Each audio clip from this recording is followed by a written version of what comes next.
ನೀರಾವರಿ ಮಂತ್ರಿಗಳು ಸಿಎಂ ಆಗ್ತಾ ಇದಾರೆ ಅಲ್ವಾ, ಅದನ್ನು ಮುಗ್ದು ಬಿಡ್ಲಿ ಅದು. ಅಲ್ಲೇ ಒಂದು ಮೀಟಿಂಗ್ ತಗೋಣ, ಎಲ್ಲರೂ ಇವರು ಬರಲಿ, ಫಾರೆಸ್ಟ್ ಬರಲಿ,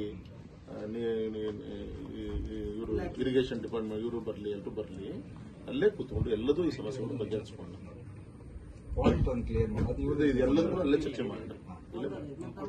ಬರಲಿ, MLA ಅವರು ಎಲ್ಲರೂ ಇರ್ತಾರೆ, ಅಲ್ಲೇ ಕೂತ್ಕೊಂಡು ಎಲ್ಲದೂ ಏನೇನು ಕ್ಲಿಯರ್ ಮಾಡಿಕೊಂಡು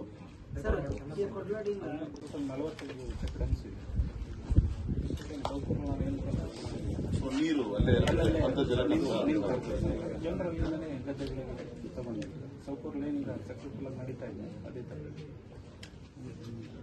ಒಂದು ಈ ಸರ್ಕಾರ ಈಗೇನು ಶಿಫ್ಟ್ ಮಾಡ್ಬೇಕಂತ ಹೊರಟಿದಾರಲ್ಲ, ಇಲ್ಲಿ ಬೇಡ ಅಲ್ಲಿ ಕೆಳಗೆ ಹೋಗಿ ದೇವಸ್ಥಾನಕ್ಕೂ ತೊಂದರೆ ಆಗ್ತಾ, ಅಲ್ಲಿ ಹೋದ್ರೆ ನಮಗೆ ಏನೇನು ಸಮಸ್ಯೆಗಳು ಏನೋ ಬರುತ್ತದೆ. ಅಲ್ಲಿ ಮೊದಲನೇದಾಗಿ ನಾವು ರೀಸರ್ವೆ ಮಾಡಬೇಕಾಗುತ್ತೆ, ಸರ್ವೆ ಮಾಡಬೇಕಾಗುತ್ತೆ. ಅದರಲ್ಲಿ ಫಾರೆಸ್ಟ್ ಇದೆ, ಫಾರೆಸ್ಟ್ ಏರಿಯಾ ಇಲ್ಲಿ ಬಹುತೇಕ ಇಲ್ಲಿ ಬರುವಂಥದ್ದು ಎಲ್ಲವೂ ರಿಸರ್ವ್ ಫಾರೆಸ್ಟ್ ಇದೆ. ಈ ಜಾಗವನ್ನು ಬಿಟ್ಟು ಇದೆಲ್ಲ ರಿಸರ್ವ್ ಫಾರೆಸ್ಟ್. ಅಲ್ಲಿ ಹೋದರೆ ಮತ್ತೆ ಇನ್ನೊಂದು ಬ್ಯಾರೇಜ್ ಕಟ್ಟಬೇಕು, ಹೊಸ ಬ್ಯಾರೇಜ್ ಕಟ್ಟಬೇಕು, ಹೊಸದಾಗಿ ನೀರು ನಿಲ್ಲಿಸಬೇಕು. ನೀರು ನಿಲ್ಲಿಸಿದಾಗ ಅಲ್ಲಿ ದೇವಸ್ಥಾನ ಇದು ಎಲ್ಲ ಮುಳುಗಡೆ ಆಗುವ ಸಾಧ್ಯತೆ ಇದೆ. ಅದನ್ನು ಸರ್ವೆ ಮಾಡಿದ್ಮೇಲೆ ಗೊತ್ತಾಗುತ್ತೆ ನಮಗೆ. ದೇವಸ್ಥಾನ ಕಾಣುತ್ತಾ ಇದೆ, ನದಿಯಲ್ಲಿ ಒಂದು ದೇವರು ಇದೆ, ಮೂರ್ತಿ ಇದೆ. ಅರಣ್ಯ ಇಲಾಖೆಯಿಂದನೂ ತಗೊಳ್ಬೇಕಾಗುತ್ತೆ ಅನುಮತಿ. ಅದು ತುಂಬಾ ಟೈಮ್ ಹಿಡಿಯುತ್ತೆ. ಅದ್ರ ಪ್ರಕಾರ 2 ರಿಂದ 3 ವರ್ಷ ಆಗುತ್ತೆ. ಮೂರನೇದಾಗಿ ಈಗಾಗಲೇ ನಾವು ಪೈಪ್ ಎಲ್ಲ ಲೇ ಮಾಡಿದೀವಿ. ಅಲ್ಲ, ಅದಕ್ಕಿಂತ ಇಂಪಾರ್ಟೆಂಟ್ ನನಗೇನು ಈ ಬೇಸಿಗೆ ನೀರಲ್ಲಿ ಹರಿತಿಲ್ಲ, ಓವರ್ಫ್ಲೋ ಆಗ್ತಾ ಇಲ್ಲ, ಗೋಡಿ ಮೇಲೆ ನೀರು ಹೋಗ್ತಾ ಇಲ್ಲ ಅಲ್ವಾ. ನಾಳೆ ನಮಗೆ ಅಲ್ಲಿ ಪಂಪ್ ಮಾಡ್ಕೊಂಡು ನೀರು ಇಲ್ದಂಗೆ ಆಗುತ್ತೆ. ಈಗೇನು ಅವ್ರ ಪವರ್ ಹೌಸ್ಗೆ ನೀರು ಹೋಗ್ತಾ ಇದೆ, ಅವ್ರು ಡಿಸ್ಚಾರ್ಜ್ ಮಾಡಿದ ವಾಟರ್ ಮಾತ್ರ ಫ್ಲೋ ಆಗ್ತಾ ಇದೆ. ನಮ್ಮ ಇಲ್ಲಿ ಗೋಡಿ ಮೇಲೆ ಹೋಗ್ಕೊಂಡು ನೀರು ಹೋಗಿದೆ, ಮಳೆ ಇದೆ ಕಮ್ಮಿ ಆಯ್ತು ಅಂದ್ರೆ ನಾಳೆ ನೀವು ಇದನ್ನು ನಿಲ್ಲಿಸಬೇಕಾಗುತ್ತೆ. ಮತ್ತೀಗ ಆಲ್ರೆಡಿ ಕೆಳಗೆ ಹೋದಾಗ ಹೈಟ್ ಇನ್ನೂ ಜಾಸ್ತಿ ಆಗುತ್ತೆ, ಪಂಪಿಂಗ್ ಹೈಟ್ ಇನ್ನೂ ಜಾಸ್ತಿ ಆಗುತ್ತೆ. ಸಾಧಾರಣ 20-30 ಮೀಟರ್ ಇನ್ನೂ ಡೌನ್ ಹೋಗುತ್ತೆ. ಅವಾಗ ನಾವು ಪಂಪಿಂಗ್ ಕೆಪಾಸಿಟಿ, ಪಂಪು ಎಲ್ಲವನ್ನೂ ಜಾಸ್ತಿ ಆಲ್ರೆಡಿ ಅಪ್ರೂವ್ ಆಗಿದೆ. ಅವರು ಆರ್ಡರ್ ಕೊಟ್ಟಿದ್ದಾರೆ, ಪೈಪು ಹಾಕ್ಬಿಟ್ಟಿದ್ದೀವಿ. ಪೈಪ್ ಡಯ 1.2 ಮೀಟರ್ ಇದೆ. ಈಗ ಪಾಸ್ ಆಗಿದೆ ಪೈಪ್, ಅಲ್ಲಿಂದ ಕೆಳಗಡೆಯಿಂದ ಹಾಕಿದ್ದೀವಿ, ಕೆಳಗಡೆಯಿಂದ ಹಾಕ್ತಾ ಇದ್ದೀವಿ. ಎಷ್ಟು HP ಮೋಟ್ ಹಾಕ್ತೀವಿ? ಅದು 860 HP. ಇಲ್ಲ ಇಲ್ಲ ಸರ್, ಇಲ್ಲ ಈ ಕಡೆ ಅಲ್ಲಿ ಏನು ಎಕ್ಸ್ಪ್ರೆಷನ್ ಮಾಡಿದ್ದೀವಿ ಅಲ್ಲೇ ಎಷ್ಟು ಮೋಟ್? 4 ಟೋಟಲ್ 4 ಅಲ್ಲೇ ಕೂರುತ್ತೆ. ಅಕ್ಕಪಕ್ಕ ಸ್ವಲ್ಪ ನೋಡ್ರಿ, 3+1 ಅಂತ 3 ವರ್ಕ್ಗೆ ಒಂದು ಸ್ಟ್ಯಾಂಡ್, 4 ಪಂಪ್, ಈಚ್ 860 HP.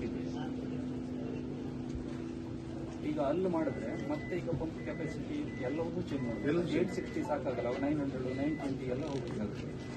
ಮತ್ತೆ ಕ್ಲೈಮ್ ಮಾಡ್ತಾರೆ. ಈಗ ಹಾಕಿರೋ ಪೈಪು ಕೂಡ ಡಯ ಚೇಂಜ್ ಆಗುತ್ತೆ, ಹಾಕಿರೋದನ್ನ ಎಲ್ಲವನ್ನೂ ಚೇಂಜ್ ಆಗುತ್ತೆ. ಟೋಟಲಿ ಇಡೀ ಪ್ರಾಜೆಕ್ಟನ್ನು ನಾವು ರೆಡಿ ಮಾಡ್ತೀವಿ.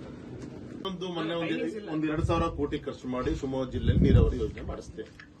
ಅದರ ಕಂಡೀಷನ್ ಏನಿದೆ, ಜುಲೈಯಿಂದ ನವೆಂಬರ್ ವರೆಗೂ ಮಾತ್ರ ಇದು ಅದೇ ತರ, ಅವಾಗ ಮಾತ್ರ ನೀರು ಪಂಪ್ ಮಾಡ್ಬೋದು. ಆಮೇಲೆ ಮತ್ತೆ ಈ ಬರಗಾಲದ ನೀರಿನಂತ ಮತ್ತೆ ಪಂಪ್ ಮಾಡಕ್ಕೆ ಅವಕಾಶ ಇಲ್ಲ. ಇದಕ್ಕೂ ಕೂಡ ಕಾನೂನು ಇದ್ದೇ ಇರುತ್ತೆ. ಹೆಚ್ಚುವರಿ ನೀರಿದ್ರೆ ಮಾತ್ರ ಇಲ್ಲಿ ಹೆಚ್ಚುವರಿ ನೀರು.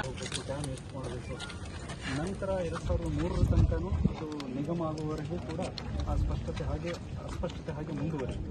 2003 ನಂತರ ನಿಗಮ ಆದಮೇಲೆ ನೀರು ಎಲ್ಲೆಲ್ಲಿ ಕೊಡಬೇಕು, ಎಷ್ಟು ಕೊಡಬೇಕು ಅಂತ ತೀರ್ಮಾನ ಆದ ನಂತರ ಅದರ ಕಾರ್ಯ ಮುಂದುವರಿಯಿತು. ಅಲ್ಲಿಂದ 79 2004 ಸುಮಾರು ಒಂದು 25 ವರ್ಷಗಳ ಕಾಲ 64 ಕಿಲೋಮೀಟರ್ ಆಗಿದೆ. ಕ್ಷೇತ್ರ ಕುಂಬಾಶಿ ನೋಡುದು, ಆನೆಗುಡ್ಡೆ ಅಂತ, ಅದರದ್ದು ಹಿಂದೆಗಡೆ ತನಕ ಲಾಸ್ಟ್ ಪಾಯಿಂಟ್ ನಮ್ಮ 44 ಕಿಲೋಮೀಟರ್ ಎಡದಂಡೆ ಅದು ಕಂಪ್ಲೀಟ್ ಆಗಿದೆ. ಮತ್ತು ಅದ್ರ ಜೊತೆ ಒಂದು 26 ಡಿಸ್ಟ್ರಿಬ್ಯೂಟರ್ ಇದೆ, ಉಪಕಾಲುವೆ ಅಂತಾರಲ್ಲ, ಅದರಲ್ಲಿ 14 ಡಿಸ್ಟ್ರಿಬ್ಯೂಟರ್ ನಾವು ಕಂಪ್ಲೀಟ್ ಮಾಡಿದ್ದೀವಿ. ಆಲ್ ಟುಗೆದರ್ ನಮ್ಮ ವರಾಹಿ ಅಂಡರ್ ಈಗ ಒಂದು 235 ಕಿಲೋಮೀಟರ್ ಕೆನಾಲ್ ನೆಟ್ವರ್ಕ್ ಇದೆ. 235 kilometre main canal, ಡಿಸ್ಟ್ರಿಬ್ಯೂಟರಿ, field canal ಎಲ್ಲವೂ ಸೇರಿ ಸುಮಾರು 235 ಕಿಲೋಮೀಟರ್ ಆಗ್ತಾ ಇದೆ.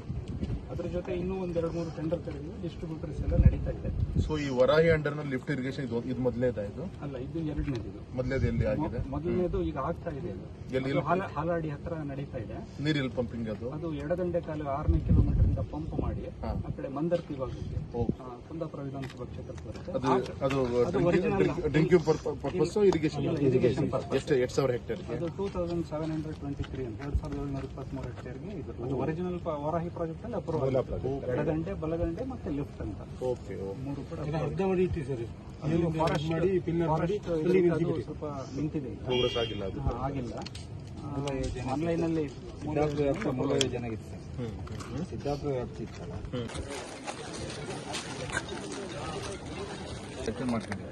ಕೆಳಗಡೆ ದೇವಸ್ಥಾನ ಇದೆ. ಆ ದೇವಸ್ಥಾನ ಕೆಳಗೆ ನಿಮ್ಗೆ ಈಗ ಇರೋ ರಿಪೋರ್ಟ್ ಪ್ರಕಾರ ಕೆಳಗಡೆ ದೇವಸ್ಥಾನ ಕೆಳಗಡೆ ಮಾಡಿದ್ರೆ ಆ ದೇವಸ್ಥಾನ ಮುಚ್ಚಿ ಹೋಗ್ತದೆ ಮತ್ತು ಅದ್ರ ಅವಶ್ಯಕತೆ ಇಲ್ಲ ಅಂತ ಹೇಳಿ ರಿಪೋರ್ಟ್ ಕೊಟ್ಟಿದ್ದಾರೆ. ಇದೇ ನೀರು ಕೆಳಗಡೆ ಹೋಗಿ ಬೇರೆ ಯಾವುದೇ ಸೇರ್ಪಡೆ ಇಲ್ಲ. ಇದೇ ನೀರು ಕೆಳಗೆ ಹೋಗಿ